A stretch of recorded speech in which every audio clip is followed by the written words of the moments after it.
चाहे लाख करो तुम पूजा और तीर्थ करो हजार, अगर माँ बाप को ठुकराया तो सब कुछ है बेकार।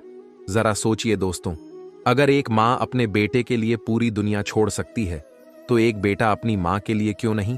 क्या आप कभी सोच सकते हैं कि जिस माँ ने अपने आंचल से आपके आंसू पोंछे, जिसने भूखी रहकर आपको खिलाया, वही एक दिन आपकी जिंदगी में इतनी बड़ी बोझ बन जाएगी कि आप उसे छोड़ देंगे?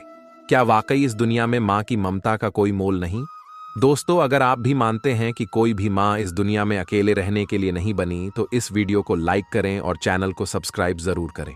तो चलिए शुरू करते हैं एक माँ की दर्द भरी कहानी। गर्मियों की तपती दोपहरी थी। सूरज आग बरसा रहा था।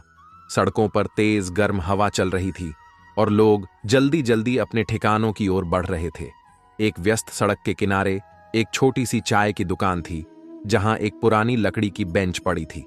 यहीं पर सूरज अपनी माँ को बैठाते हुए बोला, माँ, मुझे ऑफिस का जरूरी काम है, आप थोड़ी देर यहां बैठ जाओ, मैं अभी काम निपटा कर आता हूं। माँ ने अपने बेटे की आंखों में देखा और धीमी आवाज में कहा, बेटा, मैं भी तेरे साथ चलती हूं। सूरज ने जल्दी में जवाब दिया, नहीं माँ, वहां आपको ले जाना मुमकिन नहीं है, मैं अभी ऑफिस का जरूरी काम निपटा कर आता हूं, बस थोड़ी देर बैठो यहां। माँ ने उसकी आंखों में भरोसे की उम्मीद ली कहा, ठीक है बेटा, जल्दी वापस आ जाना। सूरज ने अपनी जेब से 100 रुपये निकाले और चाय वाले को थमाते हुए बोला, चाचा, ये मेरी माँ है, इनका ख्याल रखना, खाना पीना दे देना, मैं थोड़ी देर में आ जाऊंगा। चाय वाले ने सिर हिलाया पर उसके चेहरे पर संदेह के भाव थे। माँ ने जाते जाते फिर पूछा, बेटा, जल्दी आना। हाँ हाँ माँ, जल्दी आऊंगा, सूरज ने कहा और बिना पीछे देखे तेज कदमों से चला गया। माँ की आंखें अब भी उसी दिशा में थीं जिधर सूरज गया था। चाय वाले, जिसे सब रामू काका कहते थे, ने माँ की ओर देखा। उनकी झुकी हुई कमर, सूनी आंखें और चेहरे पर ममता का स्थायी भाव देखकर उसका दिल पसीज गया। वह धीरे से उनके पास आया और एक कप चाय बढ़ाते हुए बोला, बहन जी, इतना परेशान मत होइए, चाय पी लीजिए। माँ ने कांपते हाथों से चाय ली, पर उनकी आंखें अब भी सड़क के उस मोड़ को देख रही थीं जहां से सूरज गया था। रामू काका, जो अब तक अपने ग्राहकों को चाय दे रहा था, बार बार माँ की ओर देख रहा था। धीरे धीरे शाम ढलने लगी, पर सूरज का कोई अता पता नहीं था। माँ की आंखों में हल्की नमी थी, लेकिन दिल अब भी भरोसा करने को मजबूर था, जैसे कोई दीपक तेज हवा में भी बुझने से इनकार कर रहा हो। थोड़ी देर बाद रामू काका माँ के पास आया और धीरे से बोला, माँ जी, आपके पास बेटे का नंबर है, उसे फोन लगा लीजिए। माँ ने दुखी होकर सिर झुका लिया, फिर कांपती आवाज में कहा, मेरे पास फोन नहीं है और उसका नंबर भी मुझे याद नहीं। उन्होंने दुख भरी आवाज में कहा, बहन जी, अब तो बहुत टाइम हो गया, मुझे नहीं लगता कि आपका बेटा आएगा। माँ की आंखें एकदम फैल गईं। नहीं, ऐसा मत कहो बेटा, मेरा सूरज ऐसा नहीं कर सकता। उनका दिल मानने को तैयार ही नहीं था। उनकी आवाज में एक भरोसा था जो हालात की सच्चाई को मानने से इनकार कर रहा था। तभी चाय की दुकान पर एक पति पत्नी चाय पीने के लिए आए। पति का नाम लोकेश था और पत्नी का नाम आयन सरिता। दोनों ने मां को यूं अकेले बैठा देखा। उनकी झुकी हुई कमर, थकी हुई आंखें और चेहरे पर फैली मायूसी ने सरिता के दिल को छू लिया। लोकेश ने धीरे से रामू काका से पूछा, काका, ये मां जी कौन है? ये रो क्यों रही हैं? रामू काका ने लंबी सांस ली और अपनी आंखें पोंछते हुए धीमी आवाज में बोले, बेटा, ये कहानी नई नहीं है। यहां रोज कोई न कोई अपने माँ बाप को इसी बेंच पर छोड़कर चला जाता है और फिर कभी लेने नहीं आता। वो एक पल के लिए रुके, फिर आगे बोले, एक जवान बेटा अपनी जिम्मेदारियों से भागकर अपनी माँ को ऐसे छोड़ जाए तो उसके पास ऐसे रोने के अलावा रह ही क्या जाता है? लोकेश चौंक गया। उसने हैरानी से रामू काका की ओर देखा और धीरे से पूछा, लेकिन कोई माँ बाप को इस तरह छोड़कर कैसे जा सकता है? रामू काका ने धीरे से इशारा किया, बेटा, मेरे पीछे देखो। लोकेश और सरिता ने पीछे मुड़कर देखा। वहां सड़क के दूसरी तरफ एक पुरानी इमारत थी, जिसके बाहर एक बोर्ड टंगा था, वृद्धाश्रम। रामू काका की आवाज भारी हो गई। ये वृद्धाश्रम है, यहां अक्सर ऐसे ही लोग आते हैं, अपने माँ बाप को बेवकूफ बनाकर मेरी दुकान पर छोड़ जाते हैं और फिर वापस नहीं आते। वो थोड़ा रुके, फिर आगे बोले, कई बेटे अपने माता पिता को बहला फुसलाकर यहां छोड़ जाते हैं, कहते हैं बस अभी आए, बस थोड़ी देर में लौटेंगे, लेकिन फिर कभी वापस नहीं आते। बेचारे माँ बाप रात भर रोते रहते हैं, फिर धीरे धीरे समझ जाते हैं कि उनकी नालायक औलाद उन्हें वृद्धाश्रम के गेट पर छोड़कर जा चुकी है। रामू काका की बातें सुनकर मां चौंक गईं। उनका दिल जोर जोर से धड़कने लगा। उन्होंने घबराकर कहा, नहीं, मेरा बेटा सूरज ऐसा नहीं कर सकता। वो जरूर किसी काम में फंस गया होगा। उनकी आवाज भर्रा गई थी, जैसे किसी ने उनके दिल पर गहरा वार कर दिया हो। लोकेश ने मां के कांपते हाथों को थाम लिया और धीरे से बोला, मां जी, आप रोना बंद करिए और मुझे बताइए, हुआ क्या है। मां की आंखों से आंसू लगातार बह रहे थे। उन्होंने कांपती आवाज में कहा, मेरा बेटा सूरज मुझे यहां बैठा कर गया था। उसने कहा था कि ऑफिस के काम से जा रहा हूं, अभी थोड़ी देर में आऊंगा, लेकिन अभी तक नहीं आया। सरिता, जो अब तक चुपचाप मां को देख रही थी, कि आंखें भी नम हो गईं, उसने मां से पूछा, मां जी, अब आप कहां जाएंगी। मां ने कुछ कहने के लिए होंठ खोले, पर कोई शब्द नहीं निकला। वो बस चुपचाप सड़क के उस मोड़ को देखती रहीं, जहां से सूरज गया था, लेकिन अब तक लौटा नहीं था। मां की आंखों से आंसू लगातार बह रहे थे। उनकी रुंधी हुई आवाज में बस एक ही सवाल था, क्या मेरा बेटा मुझे सच में छोड़कर चला गया। रामू काका ने धीमे से वृद्धाश्रम की ओर इशारा किया और कहा, मां जी, सामने देखिए, वहां कई और माताएं हैं जिनकी कहानी आप जैसी ही है। मां का दिल अब पत्थर हो चुका था।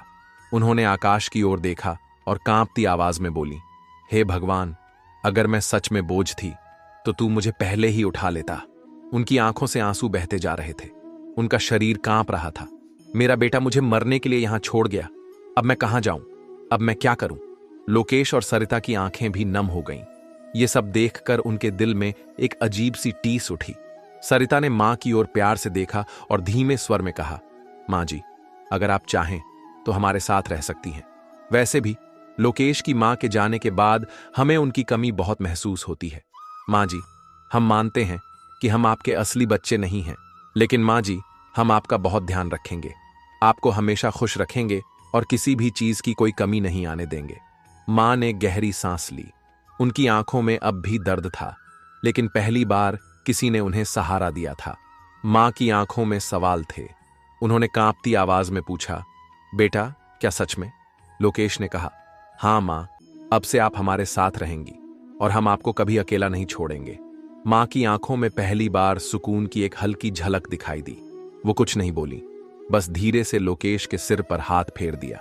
लोकेश और सरिता मां को अपने घर ले गए। वहां उन्होंने मां का पूरा ख्याल रखा। उन्हें किसी भी चीज की कोई कमी नहीं होने दी। मां को मान सम्मान और बहुत प्यार दिया। धीरे धीरे मां का दिल भी इस नए परिवार को अपनाने लगा। अब वो अकेला महसूस नहीं करती थीं। कुछ दिनों बाद घर में सब शांति से बैठे थे। मां के चेहरे पर अब पहले जैसी उदासी नहीं थी। वो सरिता और लोकेश के बच्चों के साथ खेलती, हंसती और अपनी जिंदगी को फिर से जीने लगी थीं। लेकिन एक दिन दरवाजे पर दस्तक हुई। लोकेश उठकर दरवाजे की ओर गया और बोला, कौन है। बाहर से एक गंभीर आवाज आई, मैं ऑफिस के काम से आया हूं सर। लोकेश ने दरवाजा खोला, लेकिन तभी मां भी धीरे धीरे वहां आ गईं। जैसे ही दरवाजा पूरी तरह खुला, मां की नजर उस शख्स पर पड़ी। उनका दिल धड़कना भूल गया। उनकी सांसें थम गईं। सामने खड़ा था उनका अपना बेटा सूरज। सूरज। मां के होठों से एक धीमी कांपती हुई आवाज निकली। सूरज भी चौंक गया। उसने कभी सोचा भी नहीं था कि जिस घर में वह ऑफिस के काम से आया है, वहां उसकी मां पहले से रह रही होगी। उसके कदम जड़ हो गए। मां की आंखों में हजारों भाव थे, आश्चर्य, दुख, गुस्सा और सबसे ज्यादा बेबसी। कुछ पलों तक दोनों बस एक दूसरे को देखते रहे। मां बिना कुछ कहे रोते रोते अपने कमरे में चली गईं। लोकेश, जो यह सब देख रहा था, मां के पीछे पीछे गया। उसने मां को सहारा दिया और धीरे से पूछा, मां जी, आप रो क्यों रही हैं। मां ने आंसू पोंछते हुए कहा, हां, यही मेरा बेटा सूरज है, वही जिसने मुझे मरने के लिए सड़क पर छोड़ दिया था। यह सुनकर लोकेश चौंक गया। उसके अंदर गुस्सा उमड़ने लगा। उसने मां को सहारा दिया और उन्हें बाहर ले आया। लोकेश ने सूरज को गुस्से से देखते हुए कहा, सूरज, तुम अपनी ही मां के साथ ऐसा कैसे कर सकते हो। तुमने एक बार भी नहीं सोचा कि तुम्हारी मां कहां होगी, किस हाल में होगी। सूरज ने झुकी आंखों से कहा, मैं मजबूर था सर। मेरी मां और मेरी बीवी आए दिन झगड़ा करती थीं। एक दिन रोज रोज की चिक चिक से तंग आकर मेरी बीवी ने मेरे सामने शर्त रख दी कि या तो अपनी मां को चुन लो या मुझे। लोकेश के गुस्से की आग और भड़क गई। तुम्हारी जैसी औलाद भगवान किसी को ना दे, जिसने अपनी बूढ़ी मां को बेसहारा सड़क पर धक्के खाने के लिए छोड़ दिया। सूरज ने सिर झुका लिया और धीमे से कहा, सर, मैं मजबूर था। माँ ने तो अपनी जिंदगी जी ली थी, लेकिन मेरी जिंदगी तो अभी शुरू हुई थी। मेरा साथ देने वाली तो मेरी पत्नी ही थी। यह सुनकर सरिता का गुस्सा फूट पड़ा। सोचो, अगर यही सोच तुम्हारी माँ रखती तो तुम शायद कभी अपने पैरों पर खड़े नहीं हो पाते। जिस माँ ने तुम्हें पाल पोस कर इतना बड़ा किया, तुम्हें प्यार दिया, उसी माँ को तुमने सड़क पर छोड़ दिया। धिक्कार है तुम पर। सूरज की आंखें शर्म से झुक गईं। उसने कांपते हुए माँ के सामने हाथ जोड़ दिए और कहा, माँ प्लीज मुझे माफ कर दो। माँ प्लीज चलो मेरे साथ घर, मैं उसे समझा दूंगा। माँ ने गुस्से में कहा, यह काम तू तब नहीं कर सका तो अब क्या करेगा? अब से यही मेरे बहू बेटे हैं, मुझे नहीं जाना तेरे साथ।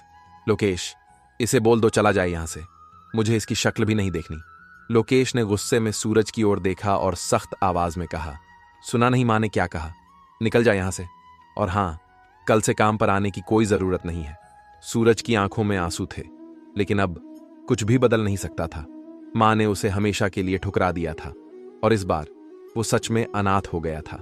दोस्तों, यह कहानी हमें एक गहरा सबक देती है। माँ बाप कोई बोझ नहीं होते, बल्कि वो हमारी जिंदगी की सबसे बड़ी दौलत होते हैं। अगर आज हम उन्हें ठुकराएंगे तो कल हमें भी ठुकरा दिया जाएगा।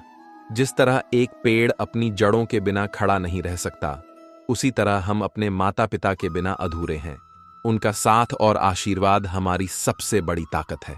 इसीलिए उन्हें कभी अकेला मत छोड़ो, क्योंकि एक दिन जब वो नहीं रहेंगे, तब उनके बिना यह दुनिया अधूरी लगेगी।